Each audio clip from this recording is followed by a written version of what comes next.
Olá, meus irmãos, sejam todos bem-vindos. Salve Maria, paz de Jesus, amor de Maria. Estamos perto já da nossa festa, do nosso padroeiro, São Geraldo Magela. Então, estamos já com aqueles preparativos, né, da nossa capela, todos esses preparativos para viver nossa festa de uma maneira mais alegre, né, uma maneira mais intensa, então mais santa também. Para isso, a gente temos que meditar um pouco mais, né, sobre a vida do nosso padroeiro. Talvez muitos não sabem, né, tudo o que ele representa para nós, né, toda a história dele, né, os milagres, os prodígios de São Geraldo Magela. Eu confesso que eu já li a história de muitos santos, mas agora que eu tive que me preparar um pouco para ler, né, para falar um pouco também da história do nosso padroeiro, São Geraldo Magela, fiquei impressionada, né, porque é um dos maiores santos que a igreja tem, né, a gente sabe que a igreja tem milhares e milhares de santos, né, mas assim, um santo assim tão prodigioso, um santo tão místico como é o nosso santo, como foi e como continua sendo o nosso São Geraldo Magela, é algo de admirar muito. A gente vai refletir e vai meditar um pouco, né, sobre a história dele, a missão e a vocação dele. Durante 15 dias, aqui com esse livro que eu tenho aqui, a gente vai fazer uma memória, né, de tudo o que ele foi, porque ele foi, a ele se atribui muitos milagres já antes da morte, inclusive. Então, a gente tem milhares e milhares de milagres também atribuídos a ele, né, desde muito jovem já.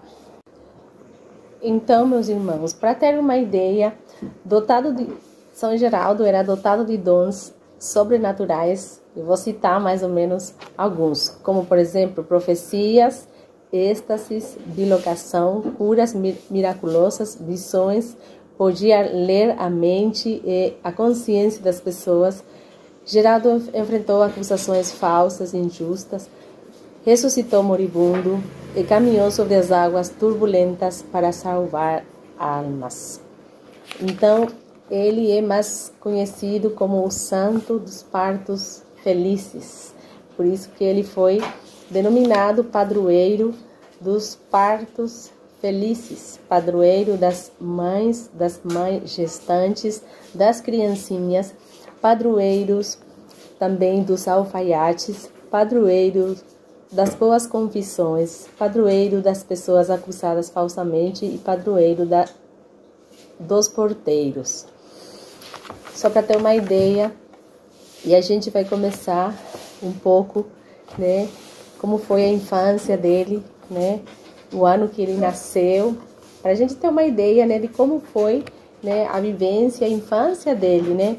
Ele viveu ele foi um santo jovem, um santo italiano muito jovem. Ele morreu aos 29 anos e apenas 6 anos na congregação, né, com os redentoristas. Então, São Geraldo nasce numa cidade do sul da Itália, chamado Muro, no ano 1726. Recebe a primeira comunhão aos 10 anos, né, o sacramento da confirmação aos 14 anos. Quem o levou a São Geraldo na fé? Quem que o fez conhecer o amor de Deus foi a mãe. A mãe era uma pessoa bastante piedosa, então bem católica, e ela o encaminhou ele, né, a esse amor profundo, né, de Deus, né, ensinou as primeiras orações, né, do Pai Nosso, das Ave Marias. Então foi assim a infância enquanto a fé que ele estava começando a conhecer recebeu tudo por meio da mãe.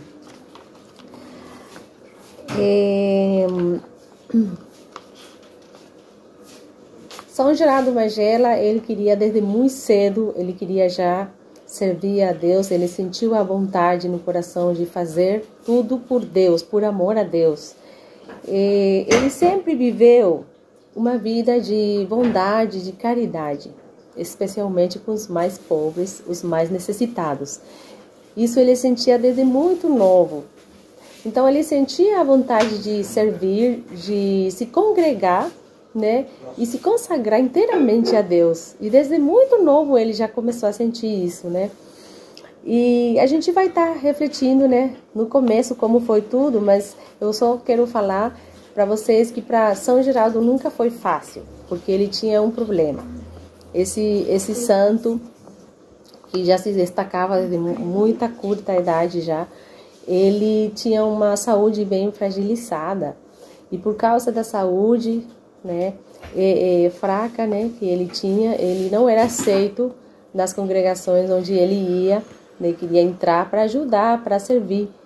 E ele nunca era aceito por isso. Então, né, que tentavam, né, recebia ele, mas também depois eles acabavam proibindo ele e mandavam de volta para casa, né? Então, como aconteceu, por exemplo, aos 18 anos, ele pediu para seu tio Capuchino ingressar na ordem Capuchino, só que ele foi recusado. Aos 21 anos, ele bate as portas dos Capuchinos sem sucesso. De novo ele tenta, né, e sem sucesso por causa da sua frágil saúde.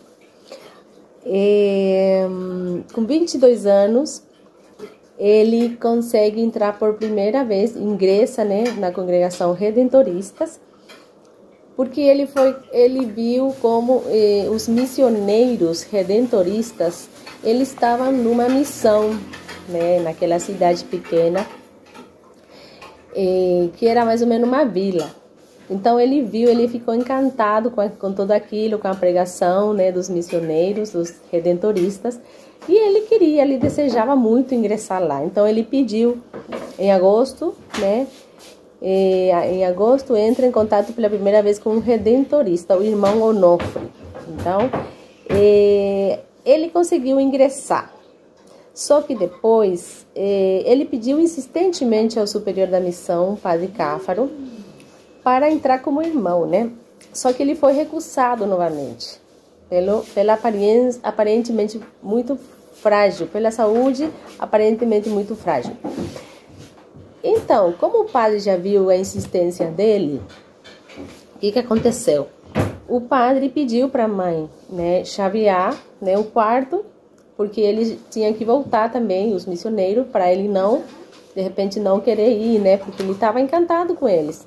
Só que, e a mãe, ela também, então, a pedido do padre Cáfaro, ela também tranca a porta do quarto de São Geraldo. Só que ele,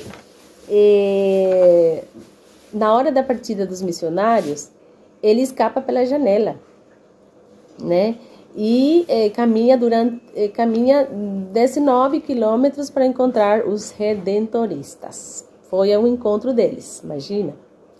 Então, o padre Cáfaro continua a recusar. Então, Geraldo se coloca ao serviço deles. Mas no final do mês, diz aqui de maio, ele é aceito para um tempo de experiência com os redentoristas. Ele tinha 23 anos. Aos 26 anos, né, que ele ingressa no segundo, faz o segundo ano de noviciado. Isso já dentro da congregação do Santíssimo Redentor, ou redentorista, que ele ingressa já, né, e com o hábito de redentorista, já com seu segundo noviciado, né? Aqui com 26 anos. E ele morre com seus 29 anos, né? Por causa de uma doença. Bueno, Então, a gente vai começar a refletir um pouco o milagre que ele fez quando ele era bem pequenininho. Ele estava atravessando uma situação difícil, né, dessa época, né? Os familiares mesmo eram pobres e já estavam numa situação de pobreza aí. E então ele foi, diz que ele, quando era bem pequeno, o pai dele era alfaiate, Domingos, a mãe Benedita. Tiveram 4 filhos, 5, o maior faleceu, Geraldo, e em memória dele eles voltaram a colocar Geraldo o mesmo nome, as 3 filhas e Geraldo, né? O que aconteceu? Seus familiares eram pobres, mas cristãos fervorosos, né? Quando bem pequeno, sua mãe o levava para a igreja, a mãe que sempre mais o encaminhava na fé. Ensinava-lhe cânticos, mostrava-lhe as imagens, explicava-lhe as pinturas, falava-lhe de Jesus, do seu nascimento em Belém, da sua vida em Nazaré, das suas viagens através de Palestina, da sua morte na cruz, da sua ressurreição na manhã da Páscoa.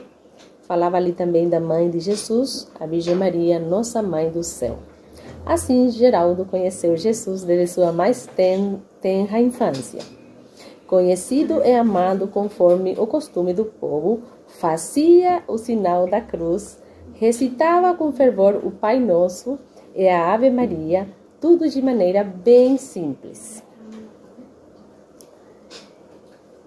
Um certo dia, com 7 anos, no café da manhã, quando o pão veio faltar, Geraldo foi até um lugar situado fora da cidade, chamado Sob Arraia. De repente, uma criança se lhe apresenta com um largo sorriso.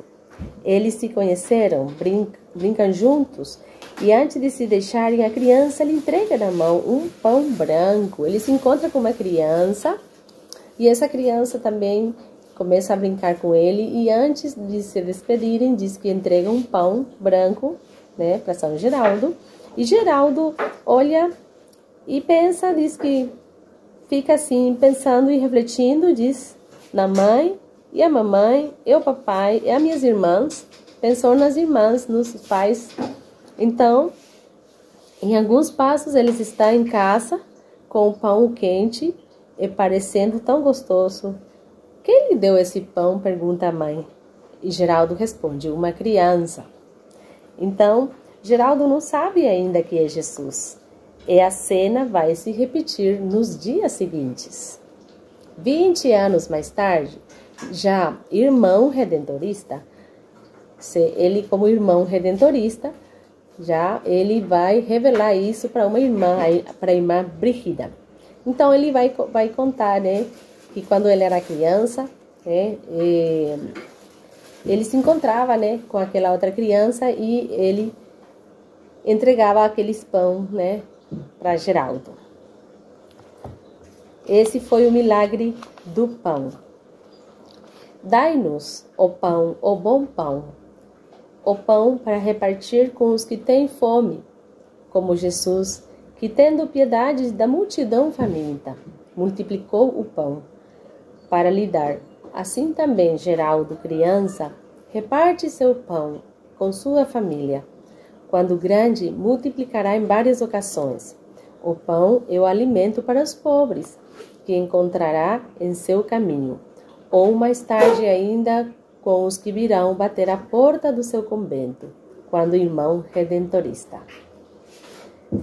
Reflitamos juntos. Qual é a nossa atitude diante de Deus? Como uma pessoa que está sempre pronta a chorar e a reclamar? Ou como uma criança que tem fome e que está cheia de confiança, que acolhe os dons de Deus e os reparte? Mas nossa oração tem ela uma dimensão comunitária aberta aos outros? Rezamos pelo mundo que nos cerca, o mundo de hoje.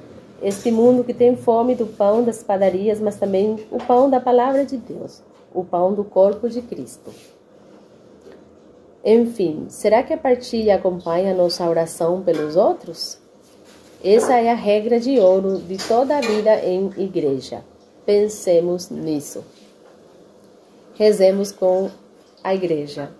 Deus, que quisestes atrair para vós desde seus primeiros anos São Geraldo, e torná-lo conforme a imagem de seu Filho crucificado.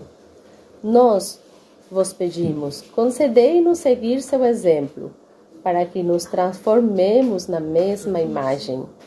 Pelo mesmo Cristo nosso Senhor, que reina convosco, o Espírito Santo, agora e por todos os séculos. Amém. Que assim seja.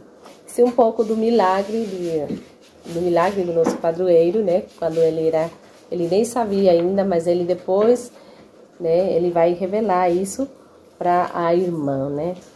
A irmã do convento, né? Então, que lindo, né? Que ele não tinha percebido ainda esses dons que ele já traía com ele, né? Então, ele já experimentou aquela intimidade, aquele amor, né? Aquela cercania de Deus, né? E foi assim.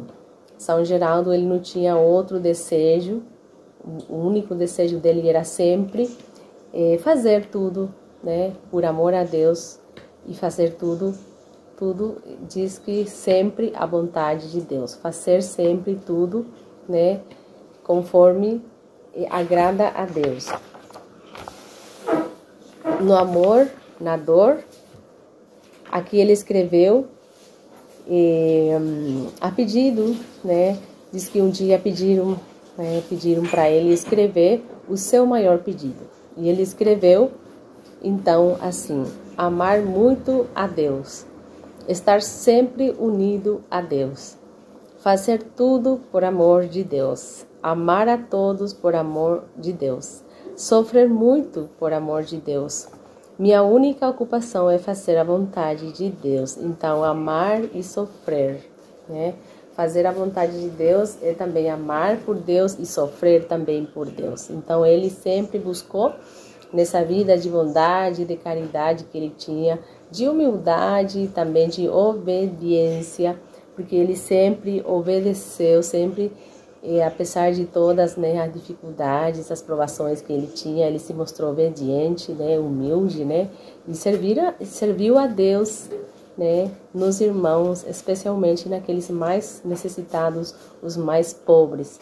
E assim, meus irmãos, a gente vai meditar, né, cada dia um pouquinho sobre a vida desse santo, né, nosso santo tão místico, tão prodigioso, né, que até os nossos dias de hoje, né, ele continua, né, espalhando, né, amor, espalhando caridade com nós, né, porque a cercania que ele teve com Deus é a cercania também que nós temos que ter com Deus, né? E com Ele também, para a gente alcançar a graça, né?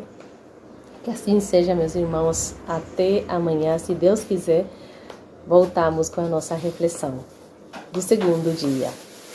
Muito obrigado. Até amanhã. Deus abençoe.